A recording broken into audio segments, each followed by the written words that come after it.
দেড় দশকেও বাস্তবায়ন করা যায়নি একমুখী শিক্ষানীতি।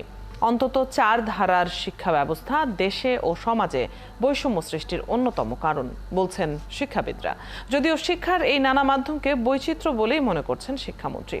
চলমান শিক্ষা কারিকুলাম নিয়েও আছে নানা সমালোচনা। শিক্ষা কারিকুলাম নিয়ে প্রতি বছর পরীক্ষা নিরীক্ষা বন্ধের পরামর্শ দিচ্ছেন তারা। শারমিনের রিপোর্ট। এখন জন্ম সনদ দিয়ে খোলো বিকাশ স্টুডেন্ট অ্যাকাউন্ট। নিজের বিকাশ নিজে কর। জাতীয় শিক্ষানীতি 2010-এ স্পষ্ট বলা আছে, প্রাথমিক শিক্ষা হবে বাধ্যতামূলক এবং একমুখী। এই প্রাথমিক শিক্ষা হবে 8ম শ্রেণী পর্যন্ত। একই বই পড়বে ধনী দরিদ্র সব শ্রেণী। উন্নত দেশগুলোতে সেভাবেই চলছে প্রাথমিক শিক্ষা।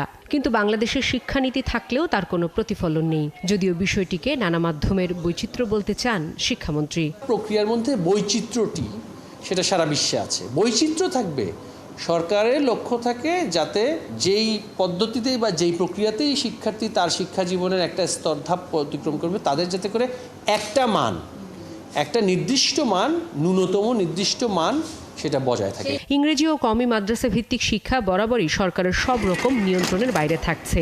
করোনা পরবর্তী সময়ে কওমি মাদ্রাসাগুলোতে শিক্ষার্থীও বেড়েছে, যা প্রায় এখন 20 লাখ।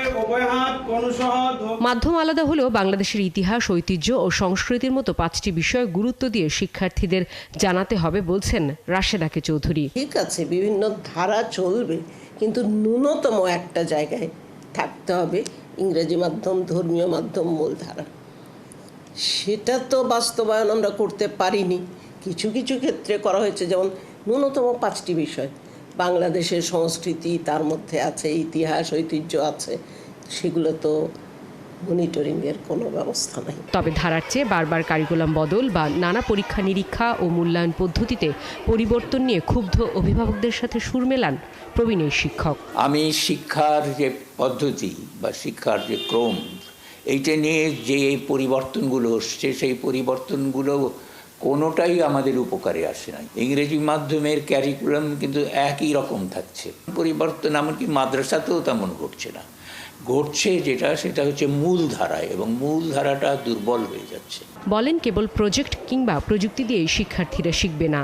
দক্ষতা ভিত্তিক শিক্ষার পাশাপাশি জ্ঞান ভিত্তিক শিক্ষার উপরও জোর দিচ্ছেন বিশেষজ্ঞরা। শারমিন নীরা, 71, ঢাকা।